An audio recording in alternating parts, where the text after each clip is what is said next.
Here is Sweet Dan with some sweet comic reviews. I'm gonna have to plant a patent leather pump right in your ass.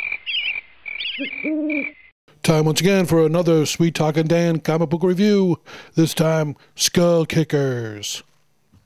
Hey folks, how you doing? Comic Book Man here. Welcome once again to my video outhouse. This guy's here, which means it's time for... Sweet Talking with Sweet Dan, Sweet and Comic Book Man. Oh, it's my turn? Okay.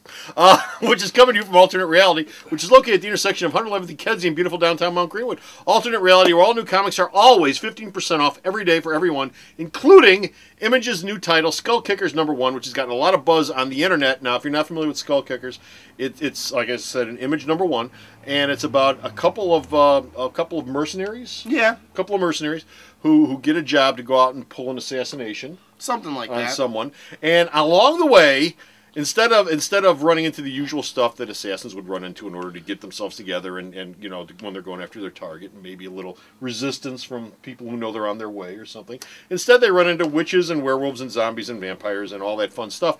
And it is not a very serious look. It's a humor book, sort of. Somewhat on our humorous take on the topic. And Dan, you're here with your review of this book. How is Skull? Oh, and by the way, it had 2 covers. This variant is actually pretty cool. Yeah. Whatever he's about to say about the book. This, and I'm trying not to shade it, this is actually a pretty cool cover. I could tell you haven't read the review that I sent you the other day. No, I have not. No, I have not. I haven't had a chance to. It's a fun take on the swords and sorcery genre.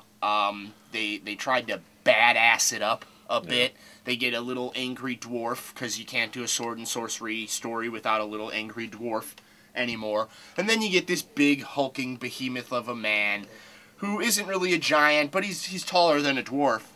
So it kind of does for a nice visual comparison. They're mercenaries. Easy to cast for a movie. Faffer to the Grey Mouser. You know. Yeah. They are... That too. They're mercenaries. They're on a job. They're hanging out, drinking beer when the job's done. All of a sudden somebody assassinates this dude who's like important. Okay. Because who assassinates a dude that isn't important? That's why I have nothing to worry about. We are always safe here in alternate reality. Nobody paid dime to kill me. So they're trying to track down the guy who killed this dude, and then all of a sudden they're trying to steal the dude's body for some other dude. Okay.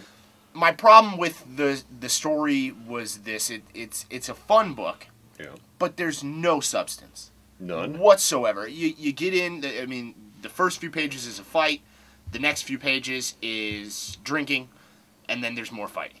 Okay. Foot race, and then the last page sort of hooks you a bit. I don't want to get into it. They're trying to steal a body, and there's more monsters. Okay.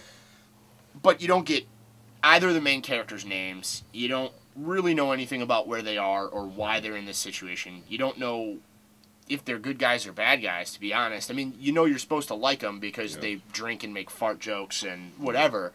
Always a plus. But for characterization, you young writers. Yeah, I take farting very seriously. Yes. You can't go wrong with a fart joke. At all. As a matter of fact... Hilarious! Okay. Continue. No. Works every time. It just, there wasn't anything in it that grabbed me by the neck and said, you need to be reading this. Not even this cool cover? The cool cover is awesome, but I wish it was more indicative of what the interior art looked like. Yeah. This is the cover by Chris Stevens.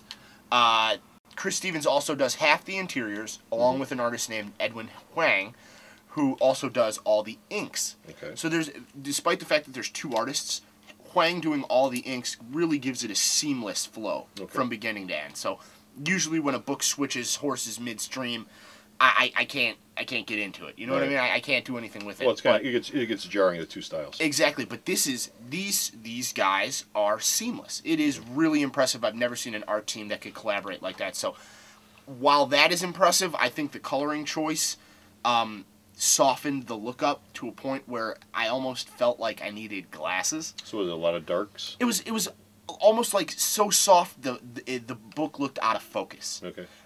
That irritated the crap out of me.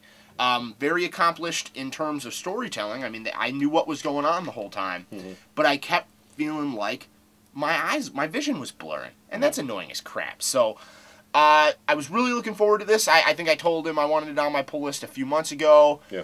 I'm taking it off my pull list after this one. So, sorry, Image Comics. I was looking forward to this, and you let me down.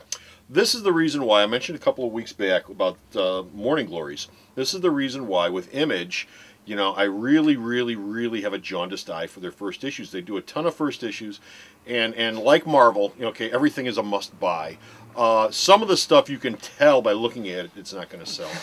Some of the stuff, though, you can tell by looking at that it probably will sell, and then there's a big mass in between, like Morning Glories, that you go, you know, this should sell, but it probably won't, so I'm not going to go deep on it. And then it does. This is in that territory. I didn't go hugely deep on the first issue of this either. I sold out of it here at the store, but I didn't go really deep on this first issue, and from your review, it doesn't sound like it's going to take off as opposed to Morning Glories. Right. I don't know. I mean, people love reading dumb comics. Yeah. So, I mean, they might like this. Well, they're dumb and they're stupid. It didn't have anything that I wanted. It didn't have anything that I look for, which is mostly characters that I'm going to want to read about. Right. You know what I mean? So while I thought some of the stuff, visually it was cool and some of the stuff was unique, there was nothing about this book that is going to keep me sticking around. Okay. You can read Dan's reviews of more books that are worth sticking around for at the store's website. And, of course, the store's website is on the Information Superhighway. And the queen of the Information Superhighway in this store is... You probably know it better than I do. www.maralternatereality.com. So stop at the store's website, check out all his reviews, and until next time, this is Comic Book Man. This is Sweet Dan Sweet. Saying bye! The Video Outhouse is brought to you by some of the finest people willing to work for free. This is a list of some of them.